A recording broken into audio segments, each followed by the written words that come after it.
জেলা শাখার নির্বাচিত তরিকুল ইসলাম ছিলেন একজন, শুধু নেতা বললে ভুল হবে, সে ছিলেন সংগ্রামী সাধারণ সম্পাদক জনাব খন্দকার ফজলুর রহমান। আমাদের প্রতি আমি ব্যক্তিগতভাবে অত্যন্ত খুশি যে সামাজিক এবং ধন্যবাদ সকলকে। দেশ নেত্রী বেগম খালেদা জিয়া জিন্দাবাদ। শহীদ সাবেক যুবনেতা জনাব আহমদুজ্জামান বাটু উপস্থিত রয়েছেন। মহানগর জিন্দাবাদ। ধন্যবাদ। খোদা হাফেজ। বাংলাদেশ জিন্দাবাদ। বাংলাদেশ জাতীয়তাবাদী দল জিন্দাবাদ।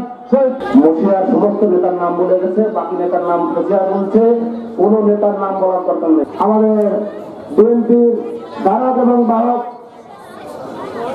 নয়নমণি তথা বিশ্বের অত্যন্ত জনপ্রিয় মুখ জননেতা জনাব তারেক রহমান, জেলা বিএনপির সাধারণ সম্পাদক জনাব মনিরুল ইসলাম বৃন্দ এবং উপস্থিত জেলা বিএনপি অঙ্গ সহযোগী সংগঠনের বিভিন্ন আমাদের প্রাণ ভোমরা ছিলেন দক্ষিণবঙ্গের রাজনীতিতে, যার কাছ থেকে সবসময় পিতার মতো শাসন, ভালোবাসা, আদর পেয়েছি, যাকে অনুসরণ করে জন্ম থেকে আমরা নওয়াজের রাজনীতি করেছি।